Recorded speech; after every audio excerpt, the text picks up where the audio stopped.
Hi, everyone. You are listening to Radio Cherry Bombe, and I'm your host, Kerry Diamond, coming to you from New York City. Happy Thanksgiving, Bombe Squad. Today's guest is the amazing Tommi Vincent. If you know Tommi, you know she is a woman of wisdom, warmth, generosity, and grit, and I could not think of anyone better to join us for our pre-Thanksgiving episode. Tommi is the author of the brand new book, The Table of Life, Nourishing the Soul with Food, Love, and Faith, which is a gorgeous blend of memoir, life lessons, and recipes. Cooking saved my life, she writes in the book, and you will feel the truth of that on every page. Today, we talk about the power of gathering, the healing that can happen around a table, and how Tommi grew from a young girl navigating huge challenges to the phenomenal woman she is today. We also get into some practical Thanksgiving matters and lots of recipes, because when you are part of a professional football family, as Tommi is, and feeding 20-plus hungry guests, you learn a trick or two. If you need perspective, grounding, or just a moment of kindness before the holiday, Tommi is the person you want to hear from. Stay tuned for my chat with Tommi Vincent. Today's show is presented by JW Marriott. At Cherry Bombe, we love a great celebration, and so do our friends at JW Marriott. Their signature garden party events have become a hallmark of the brand and a true tribute to the art of gathering. Whether indoors, outdoors, or any season, each event incorporates distinctive touches. Fresh ingredients from the JW garden often inspire the menu and even appear in sustainable centerpieces that anchor the long communal table. One standout detail, a butter candle that was as clever as it was delicious. Yes, a candle made out of butter. We also admire the brand's dedication to reducing food waste. And another thoughtful touch, menus crafted from seed paper, so guests can take home a piece of the JW garden, a party favor that actually grows. Ready to host your own garden party? JW Marriott can help you create a personalized garden party experience. Learn more at jwmarriott.com. A little housekeeping. If you're looking for some excellent and unique holiday gifts, the Cherry Bombe Black Friday and Cyber Monday holiday sales are underway. Head to cherrybombe.com for a special deal on our print magazine subscription and tickets to our Jubilee Conference happening in New York City on Saturday, April 25th. These are great gifts for foodie friends, colleagues, loved ones, and especially for yourself. Head to cherrybombe.com to shop and learn more. Now, let's check in with today's guest. Tommi Vincent, welcome back to Radio Cherry Bombe. I'm so glad to be here. Oh my God, I'm so glad you're here. So I have to say, Ashley, our amazing engineer, came in and took away the TV that we use for the Zooms. And I was like, Ashley, how am I going to see Tommi? And she said, she's in the waiting room. And I was like, wait, this is in person? Oh my God, mind blown. I'm so excited. I haven't seen you in so long. I know. And you know what, Kerry? I am all about interacting with real human beings. And so when the opportunity presents itself and I'm all about, let's get face to face. I couldn't be happier, honestly. I mean, I would have been thrilled to talk to you on a phone, let alone a Zoom, but in person is honestly more than I ever could have hoped for. And I'm so thrilled. You're someone I just am so filled with admiration for, and I'm excited for people to hear a little bit more about this beautiful book that you've written, The Table of Life. But also, this is our pre-Thanksgiving episode. We've done a few foodie Thanksgiving episodes. We're going to talk about food a lot because that's one of your many jams. I couldn't think of anybody better to have on the day before Thanksgiving after a year like the one that we are still in the midst of. Mm-hmm. And we'll get into why you are the person that I think everybody needs to hear from the day before the holiday. Let's talk about this book, The Table of Life, Nourishing the Soul with Food, Love, and Faith. I knew you were working on this book for a long time. Mm-hmm. I thought it was a pure cookbook. It is not. No, it is not. What is this book? So the book is part memoir, and it does have recipes at the end of each chapter because ultimately what my hope is for the reader is that they'll learn how to build their own table, one dish at a time, using all of the ingredients of their life. And as someone who was able to cook her way through healing, the recipes are symbolic of that. And there's also the lessons that tie into the recipes that I just believe that people will enjoy the journey from the beginning to the end, ultimately getting to the space where they see I've built a full table and I've extended that table and I pulled up some more chairs where other women can come and take a seat. I am excited for everyone to have an opportunity to read it. You are always adding extra chairs to the table, literally and metaphorically. Mm-hmm. Yeah, I am intentional about that because I know for myself personally, there were so many moments in my life where I wish I would have had the opportunity to talk to someone about what I was going through or what I was experiencing, just navigating life, not even having to be anything dramatic and hard, but just navigating life. And once I realized that I was experiencing some things, I knew I could not be the only one.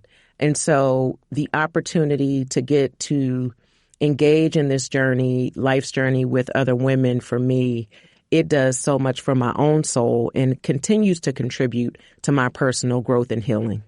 I do have to thank you for everything you do for women. You are a great champion and supporter of women. You had a very tough life. The aspects of it are still tough, no doubt.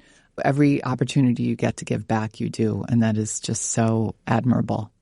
Thank you. No, I appreciate that. Even without an acknowledgement for how I show up in this space for women, it's fulfilling in a way that if I didn't do it, I wouldn't be who I am. So it's necessary. In addition to, the benefits that someone else may receive on the other end, I believe it does more for me than it does for the other person. Mm-hmm. That's a good reminder to people that sometimes, mm-hmm. That's the amazing part about giving. Makes you feel good. Before we dive into this book, we're not going to give away too many of the details because mm-hmm. you've had a very interesting, very complicated life. We talked about it in depth the last time you were on the podcast, so mm-hmm. I'll include a link to that episode in case people want to listen to it. But I don't want to give away everything that's in the book. I want people to go buy this book for themselves and for people in their lives. But let's talk about some practical Thanksgiving things before we jump into some stuff about the book and some of the recipes in the book. I would imagine you are cooking for an army. What's going on in the house tomorrow? Things are looking different for us nowadays because my kids are getting older and quite frankly, they have their own life. We do get together, so there will be more than enough of us in our home. My children, especially the twins, they're in college, so they have friends that they have not asked if they could attend. They just let me know, oh, such and such is coming and such is coming. And I'm like, okay, well, good thing I cook like Nana Edie. We will have more than enough food for everybody to go back not just once or twice, but 3 or 4 times. So we're good to go. And I do all of my prep work in advance so that I can also be present. That's something that over time I realized was really important to me. We have our time that we congregate in the kitchen as a family because this is a group project. This is not a solo dolo thing for Tommi. We cook together and we'll also have time to eat together. I love that solo dolo time for Tommi. I'm going to remember that one. You said so you make enough so that, well, everybody makes enough so that they can go back 3 or 4 times. People might have been like 3 or 4 times. I do need to point out you are an NFL family. Yeah. Tell folks what I mean by that. Yes. Not that you watch the NFL on Thanksgiving, which you do anyway. Listen, it's been a long time, been over 30 years. So my husband, Troy Vincent, played for 15 years, and now he is an NFL executive, and that has been 15 years. So I've been married for over 31 years. So this has been our life story. Thanksgiving has never been traditional for us because either he was playing or he was working, which is still the case. And now this year he is working on Thanksgiving and he is working on the Friday after Thanksgiving. So that threw a little grease in our game because we normally actually have our dinner on Friday. So now I'm like, okay, Troy, we've been adjusting for 30 years. So we're going to go ahead and do Thanksgiving as a family and he won't be present for that. But then we're going to come to his office in New York, me and the kids, and we're going to do dinner at the conference table. Hey, you got to do what you got to do sometimes, right? But now, by the miracle of phones and Zoom and Google Meet and all those things, he can eat with you guys. Dad's a laptop. Not this guy. Not technology, no. He'll be like, what are you talking about? No, he won't. We'll be in person or we won't, period. Got it. What's the group size? We will definitely be about 20 or more that will be coming through on that day. And Kerry, I love it. It is very nostalgic for me because that's how I grew up, where there were always in every crack and crevice of the house a body and laughter and playing cards and just really creating those moments that live with you forever. And so I'm so grateful that I get to do that with my children and their friends, creating core memories for their friends where they'll always remember when they came to the house and you all made this and we ate that and we talked about this and we laughed about that. So it is everything to me that I still get to carry that tradition forward. That was a huge part of my upbringing. We'll be right back with today's guest. Our next virtual Bomb Squad meeting is happening this Tuesday, December 2nd from 3 to 4 p.m. EST. We're hosting a virtual cookie swap over Zoom with 3 fantastic cookbook authors and cookie authorities, Kat Liu, Sarah Kiefer, and Vaughn Vreeland. Our Bomb Squad host, Donnie Yen, will talk to them about their holiday bakes, cookie trends, and all the tips and tricks we can squeeze in. Plus, they will answer your burning cookie questions. Actually, that said, no burning cookies, just burning questions. Our monthly virtual meetings are open to official Bomb Squad members and paid Substack subscribers. If that's you, check your email for the registration link. If you'd like to join us on Tuesday, there's still time to become a subscriber at cherrybomb.substack.com. See you Tuesday. How do you handle grace at the table? Does one person say grace? Do you take turns? So normally we have a blessing of the food, and then we end up getting into talking about things that matter to us and that we're thinking about and that we're grateful for. But the prayer over the food is a single prayer. And then we start having those conversations about gratitude and really allowing it to unfold organically versus it being something where we're establishing a protocol for how that goes, because we want it to be organic so people don't feel like we're going into ceremony. You're together as a family and you have your tradition of, you say everyone goes around the table to talk about what they're grateful for or the blessings in the moment in time. We rather it just to be organic conversation that unfolds as we talk. And as someone shares one thing, it may trigger something for another person versus it being with children. If you give them an assignment, they're going to do the bare minimum. But if you allow it to be organic, you're going to hear the talking from the heart. And you're okay if people choose not to talk? Absolutely. Oh, absolutely. But I also don't have any issue with saying, and what do you have to say, Kerry? I'm going to put you on the table. What are you talking about? What are you grateful for, Kerry? Any other Vincent family traditions? Aside from the food, we'll talk about that. So we've actually added a new tradition where we take the grandkids to Great Country Falls, which is in our area, to do some apple picking. So that way we're able to do applesauce and also for the apple pies. That's so much fun. How early do you start the prep? Oh, man. So this year is a little different. Normally, I start my grocery shopping and everything 3 weeks prior. This year, I've had to even up that some because there was the focus on my book tour. And so I was doing the dinners that I do for the Table of Life. I was shopping already. And so when I was going to the grocery store, I was accumulating the things I needed. So my pantry was ready to rock and roll. And then I also did in advance my greens. I did a mixture of collard greens and mustard greens, and I chopped them up, cleaned them, and then I put them in a Ziploc. And I did what my husband's grandfather, Mr. Vincent, told me, that if you freeze your collard greens as you prep them and you freeze them, it acts like the first frost. The greens will cook up very tenderly. And so for me, I'm like, okay, I'm getting a jump start on Mr. Vincent. It's not the night before or 2 days before. So now it was weeks in advance where they're going to be nice and tender for me. Now, listen, I don't know if that's even true. You know how, the old folks tell you stuff. You just say, okay, well, it's got to be gospel because Mr. Vincent said it, so I believe it. That's funny because that was going to be my follow-up question. Like, have you recipe tested this? No, I have no idea. Because you know how to recipe test. But it feels special. Mr. Vincent is no longer with us, but I feel like I'm bringing him to dinner with us because I've incorporated something that he shared with me. 100%. We've talked a few times on the show about Thanksgiving leftovers. Do you bring your own dishes to take leftovers? How do you handle it in your house? We have Tupperware so people can take things with them. Extra. We're prepared for you to be able to take food home. We want to carry over the giving of the thanks, but you're going to do it at your own house. So we make sure you have something that you could take some things away with, because I don't want to get left with all of that food. Either I'm going to have to freeze it. Lord knows I don't want it to go to waste. So I'd rather you go home so you can have leftovers for a couple of days, just like we will. So Oprah famously said, do not take my good Tupperware on Thanksgiving. Are you like her, or are you okay parting with it? So they're not getting my Tupperware. They are getting containers that I purchased specifically that they would be able to take away. Noted.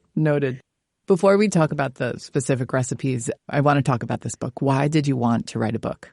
It was just in me to write the book. It was a process, as you well know, because we've talked about it from day one since we connected. I wanted to write this book. I'm writing this book. I wrote the book. And when I got to the end of the book, what I realized was the book was actually a love letter to me. That was not an outcome I anticipated. You know, when I was writing, I was really thinking about the readers, what I wanted their takeaway to be. But then when I finished, I was like, this is for me.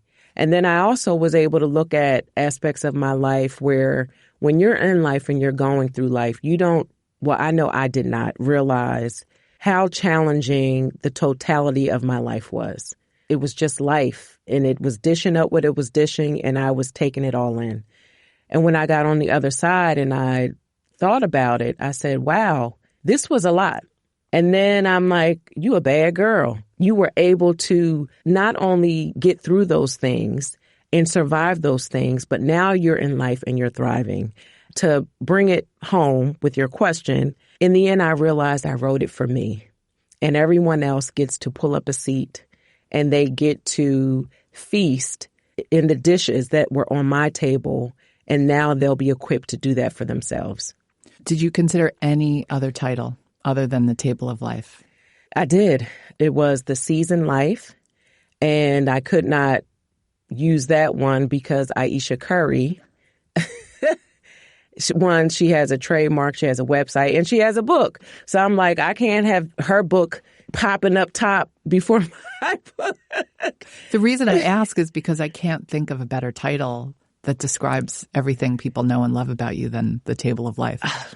Listen, once this was the title, and it actually was my son Tanner, who, when we were like, I had a cover that said The Seasoned Life. And then it was like, oh, we can't do that one because I talk about the seasoned women in my life in the book. So it was like, now I have a seasoned life and I can share that with other people. And Tanner said The Table of Life. And I said, that is the title of my book. To your point, it is perfect. Tell us about some of the women we meet in the book. I talk a lot about my mom and aunts and my grandmothers. You know, their blood runs all through my veins. They are etched in my DNA, and I'm so proud to come from that stock of women. And it was extremely important for me to introduce people to them throughout the book because I wanted them to know that even though my life was challenging, there were women along the way who were investing in me the best ingredients that they had inside of them. I also talk about some teachers who were extremely impactful in my life. As a matter of fact, those teachers aided in changing the trajectory of my life. And so I want you all to meet these amazing women because if you're a woman, there have been other women that have played a part in you becoming who you are today and your evolution as a person. It was an honor to be able to do that. When people read your book, I highly suggest that they do it with a stack of Post-it notes and a highlighter because there are going to be so many lines that they want to highlight in this book. The one that just stopped me in my tracks, and it's early on in the book, is cooking saved my life. Mm-hmm. How did cooking save your life? I was in therapy, intense therapy for 2 years. I had a bout of depression, and I realized I wasn't going to be able to muscle my way through like I had done so many times before. And in the process of going through therapy, I kept having these visions of my grandmother in her kitchen. And I also thought about how I don't know what my grandmother's life was really like. She didn't talk about anything. What she was known for, at least to me, was these magical moments that she created in her kitchen. And so regardless of what was taking place in our family's life, when we were in her kitchen, when we were sitting at her table, life was good. I got into that kitchen while I was going through therapy, and I started cooking and leaning into cooking in a different way, I should say, because I've always been a cook. I've always done that in a way where at one point in time, I just thought this is something that we do. I come from a lineage of family members who know how to throw down. So it wasn't a big deal until I got into therapy and I realized, no, it is a big deal. We actually have a gift. This is a gift that our family has, that when we can get people to our tables, we have the ability to change their life.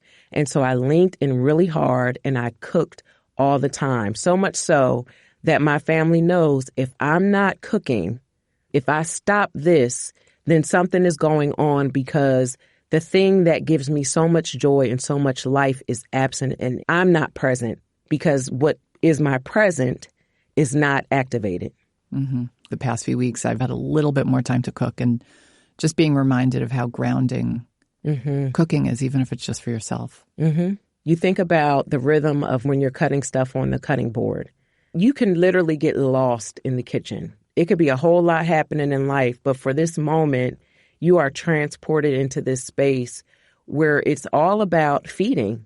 You're not just preparing food for the belly, but you're nourishing yourself. You're taking care of yourself and other people.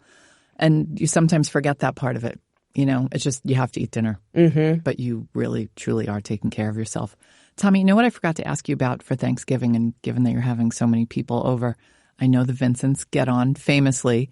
Not every family does. And this has been a tough year, especially if you're not on the same side politically, all those things. How do you handle that? How do you handle the conversations you don't want to have, the people you maybe want to avoid but can't? Kerry, I really hate this for people. Yeah. And hold on, I should say, I'm asking you this because you're one of the wisest people I know. So sorry to put you on the spot and make you answer like the tough question of the season. No, I hate this for people because I don't believe that nothing or no one should rob us of our opportunity to gather. We take life for granted, that there will be a tomorrow. And so we have all of this turmoil that's taking place across our nation in so much division. And it's hard when you believe something differently, and not just a difference of opinion, but a difference that life matters. It's hard to justify and to rationalize that this is acceptable. And so I don't have an answer for that. I'm grateful that the people that I gather with, we are all on the same page. We are all on the same page. I do have friends who don't believe everything that I believe. And what I hold on to is that I know them. I think about them as a person, and I think about the ways we interacted where we were doing some really good things together. So I believe I know their heart. And while I don't have the answer to how we got where we are today, I do know that these people whom I love dearly are still the people that I love dearly. And I'm not going to allow anyone to take that from me, or them from me for that matter. Are you good at biting your tongue and rising to the occasion? I'm not. No, absolutely not. I am open to dialogue. I also leave room for the other person. I want to understand better, because maybe I'm missing something. So I leave room, but I also am not one to just bite my tongue, because I believe if we talk about things more and we create space for that, that allows for us to bridge the divide and help us to come back together. It's when we stay in our silos and we only operate with people who believe like we believe that we'll stay disconnected. So we got to find a way to bring things back together. That's a tough one, though, right now. Oh, it is, 100%. But listen, I believe we can do tough things. I believe we're worth it. I truly believe that as a country, as a sister, as a coworker, all the ways that we can show up in life, that we're all worth it. If we can find willing participants to activate that way, we should all be for it. look, that's a great conversation at the table. It's a good reminder that we can do tough things. The first chapter in the book is Life is Hard. And I always ask at the table of life dinners, has anyone in here ever had to do anything hard? Everyone raises their hands. So the fact is, life is hard. I love that's what you called your first chapter. You did not sugarcoat it. No. You just went right into it. Life is hard, but the truth is, if you've done hard things and we're all sitting at the table, that means the truth is we can do hard things. We can do hard things. Amen. All right, let's talk about some fun things, but that are associated with hard things, your recipes. I love how you told your life story and then you ended the chapters with an important recipe from your life. Coincidentally, some of them are perfect for Thanksgiving. Yeah. So thank you, Tommi Vincent. Let's talk about a few of them. Again, don't want to give away too much. I want people to buy this book and read it. You have a chapter called, these are heavy chapter titles, Tommi, I'm Not Going to Make It. And the recipe is deviled eggs with candied bacon, and you got that recipe from your mom. Tell us about that recipe and what it has to do with you not making it. In that chapter, I talked about having my daughter Desiree at 12 years old. And when you're, one, pregnant, and then you have a baby at that age, as you can imagine, people have a lot of thoughts and they have a lot of things to say. I realized, and so this is connecting it to the egg, I realized that my mom was teaching me how to develop that hard shell to protect myself. I also recognized that that was her way of surviving the life that she had lived.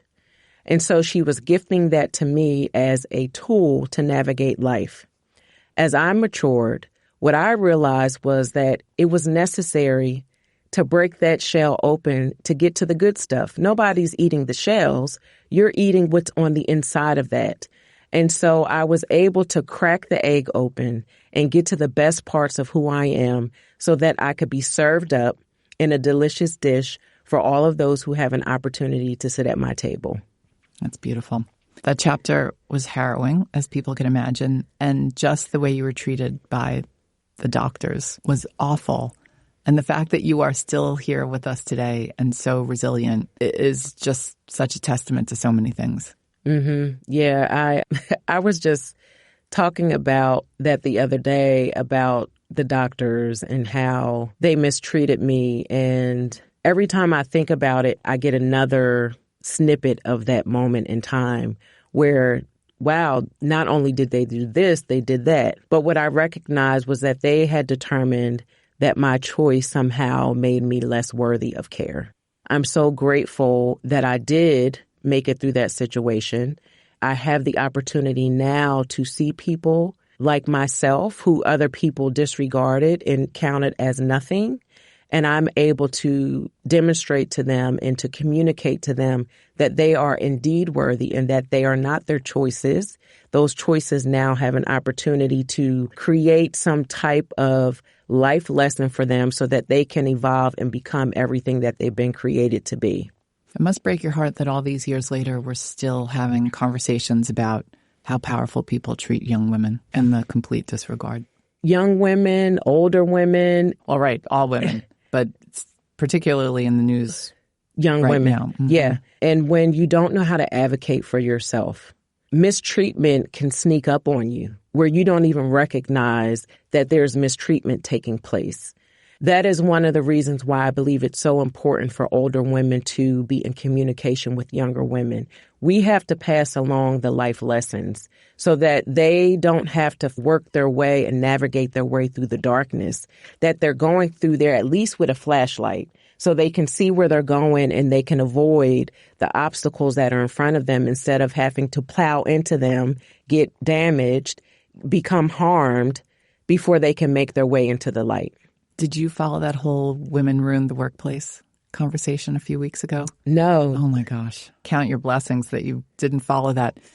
There's a conservative podcaster who the Times, I love the New York Times, but for whatever reason decided to give the guy a platform. And he had an episode about women ruining the workplace. I shouldn't even get into it with you. It was so, the podcast conversation was so convoluted. It was shocking. How are they ruining? They're obsessed with woke. So the whole thing was about woke and sexual harassment and the Me Too movement. And it just blew my mind because I was like, women have improved the workplace in every way. And the fact that we've had all these conversations now about things that are inappropriate in the workplace so that young women don't have to put up with the same nonsense that people like you and me did. They know it's wrong, and everybody knows it's wrong. Mm-hmm. Anyway, I don't want to get off on that tangent, but I'll send you the New York Times article. This is all you need to know about this. The Times had to change the headline 3 times. There was such a backlash to this article and the podcast episode. Can I ask you a question? Yeah, of course. So do you believe that there are people with a microphone that are blasting these ideals, but they're not the majority? Yes, I agree with that. I mean, not that I want to give her any oxygen at all, but like Megyn Kelly last week talking about, at least the young women abused by Epstein and all those monsters were 15 and not 10 or 5, the whatever ages, she said. yes. I mean, you're a woman and you're saying those words. I don't care what side of the political spectrum you sit on. A lot of people listen to her. Is it the majority? No. Like the majority of people think certain things, but somehow we're all held hostage to the minority, whether it's things like gun control. That's what it feels like. Gay marriage. The majority of the country believe in those things. Yet that's not reflected politically necessarily. Yeah, that's where the math doesn't math. And so that's where there's like a deeper issue in the political system, clearly, because it's not about the majority, it's about the power. I guess in a way, this goes back to you talking about us having to have the hard conversations, but also not avoiding the people in our lives who maybe we don't agree with 100%. Yeah, because if we're looking at transforming issues in our country that are impacting people in a real way, then we have to be able to get to people who don't think like us to give them our perspective outside of what we're hearing on the platforms. If the platforms are having their way, then people aren't having intelligent conversations. They're just taking information and saying, oh, that's the truth. That's the gospel. But until you sit down with real people who are experiencing it or who know people are experiencing it, then it makes it challenging for us to move in any direction. I just want politicians who wake up and want all their constituents to be healthy, like all of them to be healthy, wealthy, and wise. Why doesn't every politician wake up every morning and look in the mirror and say, I want my constituents to be healthy, wealthy, and wise? And by wealthy, I don't mean billionaires. Nobody should be a billionaire. Sorry, people. Fun schools. No one should be hungry. Everyone should have some place to live. Why is that so hard? The basics. The basics. That's just the basics. And medical care, for God's sakes.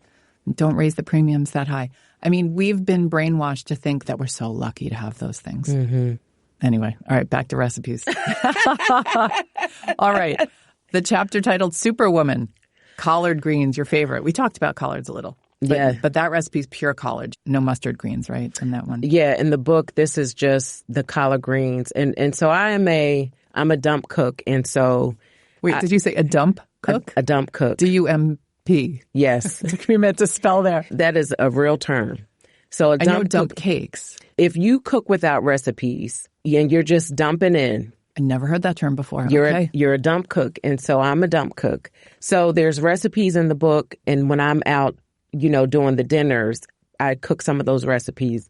I have to tell you, I'm not following the recipe in the book. I'm cooking. So I get in the kitchen, and so the mustard greens came in because I'm like, ooh, this adds a different note in the greens, and there's a different tenderness. The leaf is way more tender. In the book, I'd use the collard greens because it's my favorite vegetable. There's a process in the maturation of the green. When they're young, they're really tender. And then as they get older, the leaves become they're tougher. However, that tough leaf has the ability to be tender again when it is cooked properly. And so I liken myself to a collard green because I'm both tender and I'm tough. And listen, Kerry, I don't want to give up my toughness. I don't want to give up my ability to be strong. That is not a thing for me. I am so grateful that I am strong, and I know it is my life experiences that have cultivated me to be a very strong woman. What I've had to learn how to do is where does strong show up for me? And I need to have a regulator because I don't always need to be on full throttle strong. Sometimes I need to pull back that strength. Sometimes I need to choose not to use my strength in that moment. But the collard greens, to me, allow for me to paint that picture because the longer they're steeping in their pot liquor is what we call it, the more tender that they become. And some people will say, well, you're cooking all the nutrients out of them. You just need to saute them in a little oil and some onions and peppers and blasey-daisy. Well, you know what? When you have a way of doing things that feeds your soul, I say do what's best for you. And you have to drink that pot liquor. Oh, yes. That's like the bone broth of the South. Absolutely. That's where all of your flavor is. Mm-hmm. And that's a great reminder, too, what you were saying. You don't always have to be tough. You don't always have to be in charge. I forget that a lot. Switch gears. Don't always have to be in the same gear. All right, let's do two more. Baked mac and cheese. Maybe my favorite food group on the planet, mac and cheese. That chapter is called The Wait is Over. Mm-hmm. And you spelled weight, W-E-I-G-H-T. Yes. So the weight, the heaviness. And so that chapter is talking about words. Words, light words, illuminate your pathway. And heavy words, they create a darkness and they weigh you down and they prevent you from flourishing and becoming. With the macaroni and cheese, it was this ability to have all of these ingredients in a dish. When most people think of macaroni and cheese, they think of a heavy dish. They're not thinking of a light dish. But if it gives you life, you said it's your favorite food group. Guess what? That gives you light. It makes you feel good. I know that we have to be responsible with our eating. I also believe it's important that you enjoy what you're eating. And so thinking about how we are choosing the food that we allow to nourish us, the way that we're experiencing food is so important because food is a gift. It's not something that should be a privilege. It should be a right. And culturally, so many different cultures, food is such a big part of how they are experiencing life together, how they are growing their families. I talk about recipes as heirlooms that we should pass down, like you talk about wealth. That is wealth for a family. When you get abuela's rice or mima's pig feed, I don't know, whatever it is, when you get it and then you serve it to people who never met her, guess what? They're experiencing her in every bite. And so I want us to be willing to enjoy food and take the limits off. Eat responsibly, absolutely, but enjoy food because it is a gift. And when you make food and it's not processed and you're not shortcutting it and you're making it literally, it is something to be treasured. That is such a beautiful way to not only honor our ancestors, but the people who can't be there. Yes. I've been thinking a lot about, I don't come from a family that has a lot of recipes. It's not a family of great cooks. I'm trying to break that cycle. But there are a handful of recipes, and I'm really feeling like I want to revisit them, update them a little. Mm-hmm. I think part of it is because it's, like I said earlier, it's been such a year. Mm-hmm. And these are things that we can hold dear and that can ground us. Mm-hmm. Whose macaroni and cheese recipe is it? So the macaroni and cheese, there's two people that when I make my macaroni and cheese, I think about my Nana Claudia and I think about my Aunt Alverna. So, but this one leans more towards my Nana Claudia. Okay. Do you make mac and cheese for Thanksgiving? I do. Ooh, I want to come over to Vincent's house. Yeah. That's one thing we don't do. What are your sides? Oh, gosh. The traditional ones, stuffing, mashed potatoes, cranberry sauce. I like to have a salad. I'm thinking of making something special tomorrow. I should have recipe tested it. Melissa King came on the show, and one of the recipes in her book is her dad's pork meatballs, and I'm going to make them with ground turkey. Because we have historically not had great moments over turkey in my family. Yes. I remember lots of tears with my brothers when they were little and absolutely refused to eat turkey, and my grandmother wanted them to eat turkey. So they're a little traumatized, even though they're both like big adults now. But I thought it would be fun to maybe do a twist on turkey, and we'll see how that comes out. I say test it on the family. Yeah, 100%. You know what I had last week? We were at Chef Amy Brandwine's Piccolina in Washington, D.C., and she had a chicken roulade. And I was like, oh my gosh, this would be so good with turkey. And that was another thing I thought maybe could be a little substitute on Thanksgiving, but that would have required some advanced planning on my part, which I did not do. So maybe next year. Let's talk about the last recipe I want to mention.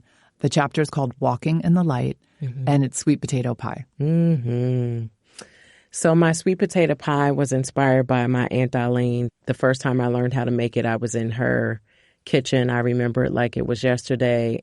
The biggest takeaway, I would say, from the recipe is that while, yes, I can make homemade crust, I sure can, but there are some really good ones on the market that are buttery and flaky and are delicious. And so I want us to get to a place where we recognize that we don't have to carry heart around with us like our friend.